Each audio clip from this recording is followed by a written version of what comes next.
Hello viewers, स्वागत है आपका अपने चैनल टैक्स अवेयर में। मैं सीए प्रियंका कुशवाहा आज की वीडियो में आपसे कुछ खास डिस्कशन करने वाली हूं जीएसटी के बारे में। दिवाली आने वाली है और हर बार की तरह इस दिवाली पे भी आपको अपने एम्प्लॉयर से दिवाली गिफ्ट मिलेंगे। एम्प्लॉयर अपने एम्प्लॉयज़ को दिवाली गिफ्ट्स देता है और अपने क्लाइंट्स को भी दिवाली गिफ्ट्स भेजता है। तो आज की वीडियो में हम जानेंगे कि इन दिवाली गिफ्ट्स पे जो एम्प्लॉयर आपको दे रहा है या फिर क्लाइंट्स को भेज रहा है उस पर जीएसटी का क्या इम्प्लीकेशन होगा। आज की वीडियो में हम दो इम्पॉर्टेंट क्वेश्चंस पे बात करने वाले हैं। दो इम्पॉर्टेंट क्वेश्चंस को एनालाइज करेंगे और हमारा पहला क्वेश्चन होगा कि जो गिफ्ट्स आपको आपका एम्प्लॉयर दे रहा है, दिवाली पे जो गिफ्ट्स आपको मिल रहे हैं, क्या एम्प्लॉयर को उन दिवाली गिफ्ट्स की वैल्यूज़ पे जीएसटी पे करना है गवर्नमेंट को, क्या उस पर जीएसटी चार्ज होगा। और दूसरा क्वेश्चन है कि आपके एम्प्लॉयर ने आपको गिफ्ट्स देने के लिए जो वो आइटम्स या गुड्स लिए हैं, जब उसने वो परचेज़ किए होंगे तो उस टाइम उसके सप्लायर ने उससे जीएसटी लिया होगा, तो उस जीएसटी का क्या उसको इनपुट टैक्स क्रेडिट मिलेगा। तो चलिए स्टार्ट करते हैं आज का वीडियो और जानते हैं इन दो सवालों के जवाब। सो गाइज, अगर अभी तक आपने टैक्स अवेयर को सब्सक्राइब नहीं किया है तो जल्दी से इसको सब्सक्राइब कर दीजिए सो दैट आपको ऐसी इंपॉर्टेंट वीडियोस, ऐसी इंपॉर्टेंट इन्फॉर्मेशन मिलती रहे। सो गाइज, जब दिवाली पे आपको आपका एम्प्लॉयर गिफ्ट देता है तो वो चार फॉर्म में हो सकता है कि आपके एम्प्लॉयर ने आपको गिफ्ट वाउचर्स दिए हों या फिर आपको नॉर्मल गिफ्ट्स कुछ गुड आइटम्स दिए हैं गिफ्ट्स के नाम पे, या फिर आपको मिठाइयाँ दी हैं, या फिर कुछ कैश दिया है, कुछ कैश गिफ्ट आपको दिया है दिवाली पे। तो इन फॉर्म्स में आपका दिवाली गिफ्ट हो सकता है। तो बात करेंगे हम एक एक के केस में जीएसटी इम्प्लीकेशन की। तो सबसे पहले जानते हैं कि आपको जो गिफ्ट्स मिल रहे हैं क्या उस पे जीएसटी चार्जेबल होगा, क्या आपके एम्प्लॉयर को जीएसटी पे करना पड़ेगा। तो बात आती है, जब हम इस क्वेश्चन को एनालाइज करते हैं तो बात आती है आपके शेड्यूल 1 ऑफ सीजीएसटी एक्ट। और शेड्यूल 1 में लिखा हुआ है कि ये एम्प्लॉयर एम्प्लॉय के रिलेशन की बात करता है कि अगर आपको कैश गिफ्ट दिया जा रहा है या फिर कोई गुड या आइटम आपको गिफ्ट में दिया गया है और उस कैश का अमाउंट या फिर उस गिफ्ट की वैल्यू अगर वो 50,000 से ऊपर की वैल्यू है तो जीएसटी आपके एम्प्लॉयर को पे करना पड़ेगा, और अगर वो वैल्यू 50,000 से कम है तो जीएसटी इस पे नहीं लगेगा और आपके एम्प्लॉयर को जीएसटी पे नहीं करना पड़ेगा गिफ्ट्स देते वक्त।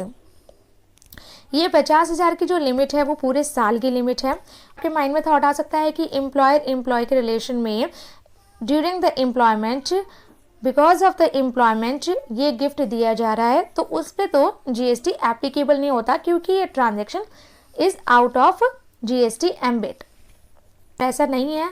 शेड्यूल 1 में स्पेसिफिक प्रोवाइजो है और स्पेसिफिक प्रोवाइजो में कहा गया है कि 50,000 से ऊपर का आपको आपका एम्प्लॉयर अगर गिफ्ट देता है पूरे साल में तो उस पर जीएसटी पे करना पड़ेगा, उस पर जीएसटी चार्जेबल होगा। अगर वैल्यू 50,000 से कम है तो कोई टेंशन नहीं है, कोई जीएसटी नहीं है। तो जो क्लाइंट्स को दिवाली गिफ्ट भेजे गए हैं उस पर आपको जीएसटी पे नहीं करना, क्योंकि आपका शेड्यूल 1 एम्प्लॉय को दिए जाने वाले गिफ्ट की बात करता है। ये बात हो गई कि जीएसटी चार्जेबल होगा गिफ्ट्स पे या नहीं होगा, उसका आंसर आपको मिल गया है। अब जानते हैं कि आपके एम्प्लॉयर को गिफ्टेड आइटम्स पे जो उसने अपने सप्लायर को जीएसटी पे किया है, क्या उस पे उसको आईटीसी मिलेगा, क्या वो आईटीसी इनपुट टैक्स क्रेडिट उन गिफ्ट आइटम्स पे क्लेम कर सकता है। तो यहाँ पर बात आएगी आपकी सेक्शन 16 की। सेक्शन 16 वो सेक्शन है जहाँ पे कंडीशंस लिखी हैं जो आपको सेटिस्फाई करनी पड़ती है। अगर आपने कोई ऐसे गुड्स या सर्विस रिसीव की है जिस पे आपने अपने सप्लायर को जीएसटी पे किया है, उसका आईटीसी आपको कब मिलेगा और किन कंडीशंस में मिलेगा, किन कंडीशंस को सेटिस्फाई करने के बाद मिलेगा, वो कंडीशंस आपकी सेक्शन 16 में लिखी है। अगर मैं इसको इस तरह से देखूँ, सेक्शन 16 के बेसिस पे देखूँ, तो मैं कह सकती हूँ कि जो गुड्स उसने खरीदे हैं गिफ्टेड आइटम्स के लिए उन पे उसको आईटीसी मिलेगा, क्योंकि वहाँ पे जो कंडीशन है वो सेटिस्फाई हो रही है, क्योंकि मैं जो गुड्स या सर्विसेज रिसीव कर रही हूँ जिस पे मैं आईटीसी ले रही हूँ वो मेरा इन द कोर्स और फर्दरेंस ऑफ द बिजनेस है। तो सबसे इम्पॉर्टेंट कंडीशन आपकी होती है कि आप उस इनपुट गुड्स या सर्विसेज को जो यूज़ कर रहे हो वो अपने बिजनेस के लिए कर रहे हो। अगर मैं यहाँ पर बात करती हूँ उन गिफ्ट्स की जो एम्प्लॉयर अपने क्लाइंट्स को दे रहा है, अपने क्लाइंट्स को एम्प्लॉयर गिफ्ट क्यों देगा? अपने क्लाइंट्स को एम्प्लॉयर गिफ्ट देगा सो दैट वो उनके साथ रिलेशन अच्छे रख सके, उनके साथ जो तो बिज़नेस की सस्टेनेबिलिटी को कहीं ना कहीं इंश्योर करने के लिए भी गिफ्ट्स दिए जाते हैं। तो वहाँ पर इन द कोर्स और फर्दरेंस ऑफ बिजनेस वाली कंडीशन मीट होती है। तो वहाँ पर मैं कह सकती हूँ कि आपको इनपुट अपना मिल जाएगा ऐसे गिफ्टेड आइटम्स पे।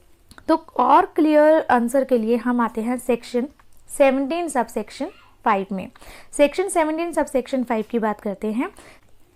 सेक्शन 17 सब सेक्शन 5 वो सेक्शन है जहाँ पर आपके ऊपर रिस्ट्रिक्शन अप्लाई होती है कुछ इनपुट्स को लेकर। सेक्शन 17 सब सेक्शन 5 कुछ आइटम्स पे आईटीसी की अवेलमेंट को कम्प्लीटली ब्लॉक कर देता है। कुछ एग्जाम्पल के लिए आपके फूड एंड बेवरेजेस के जो आइटम्स होते हैं उस पर अगर आपने फूड एंड बेवरेजेस की सर्विस या फिर अगर आपने फूड एंड बेवरेजेस की सप्लाई रिसीव की है तो उस केस में आप उस पर आईटीसी क्लेम नहीं कर सकते अगर आपने कोई जीएसटी वहाँ पर पे किया है। तो इसी तरह से अगर किसी पर्सन ने अपने बिजनेस में यूज़ हो रहे गुड्स को डिस्पोज ऑफ किया है एज अ फ्री सैंपल या फिर एज अ गिफ्ट तो उस पर भी आपको उन गुड्स से रिलेटेड जो उन गुड्स को आपने जिस वक्त परचेज किया होगा उस वक्त जो आपने जीएसटी पे किया होगा उसका आप आईटीसी क्लेम नहीं कर सकते।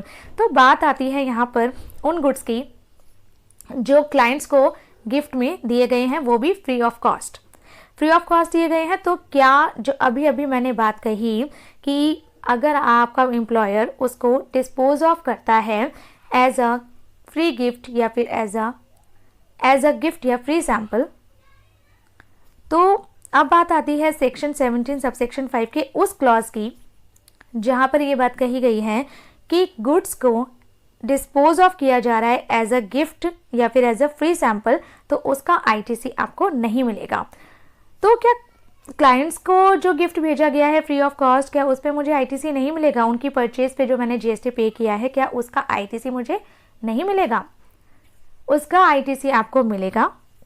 और उसका आईटीसी आपको क्यों मिलेगा ये भी मैं बता देती हूँ। उसका आईटीसी आपको इसलिए मिलेगा क्योंकि आपने जो गिफ्ट किया है अपने क्लाइंट को वो आइटम आपका गुड्स की डेफिनेशन में कवर नहीं होता है। वो गुड्स की डेफिनेशन में इसलिए कवर नहीं होता है क्योंकि आपका वहाँ पे कंसिडरेशन इन्वॉल्व नहीं है। तो गुड्स की डेफिनेशन में वो नहीं आता, सप्लाई की डेफिनेशन में वो नहीं आता। और सेक्शन 17 सब सेक्शन 5 जहाँ पर फ्री सैंपल और गिफ्ट की बात करता है वहाँ पे गुड्स को ही कवर किया गया है। तो जब वो गुड्स की डेफिनेशन में ही कवर नहीं हो रहा तो फिर आपका सेक्शन 17 सब सेक्शन 5 उस पर कैसे लग सकता है? सेक्शन 17 सब सेक्शन 5 से वो बाहर आ जाता है। क्लाइंट्स को जो आपने गिफ्ट भेजे हैं उस पर आईटीसी मिलेगा क्योंकि उसमें से सेक्शन 16 की आपकी कंडीशन सेटिस्फाई हो रही है। इन द कोर्स और फर्दरेंस ऑफ द बिजनेस आपने उन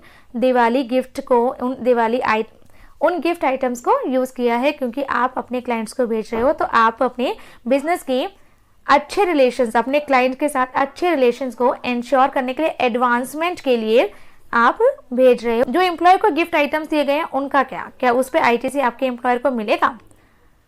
क्या उस पर आईटीसी एम्प्लॉयर को मिलेगा?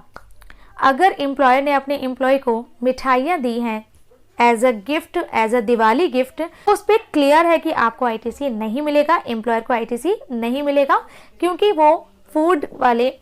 वो एक फूड आइटम है, वो एक ईटेबल आइटम है और section 17 sub section 5 food item पे आईटीसी को रिस्ट्रिक्ट करता है, आईटीसी को ब्लॉक करता है। तो आई होप दोनों ही क्वेश्चन का एनालिसिस आपको अच्छे से समझ आया होगा, दोनों ही क्वेश्चन का आंसर भी आपको मिल गया होगा। और दिवाली गिफ्ट पे एम्प्लॉयर को जीएसटी पे करना है या नहीं करना, आईटीसी क्लेम करनी है या नहीं करनी, उसका भी क्लियर स्टैंड आपको मिल गया होगा। अगर आपकी कोई भी क्वेरी है आज के वीडियो के टॉपिक से रिलेटेड तो अपना क्वेश्चन कमेंट सेक्शन में ड्रॉप करना बिल्कुल ना भूलें। अगर आपको आज का वीडियो अच्छा लगा हो, इन्फॉर्मेटिव लगा हो तो प्लीज़ वीडियो को लाइक करना ना भूलें। वीडियो को लाइक कीजिए, शेयर कीजिए और चैनल को भी सब्सक्राइब कर दीजिए। Thank you so much.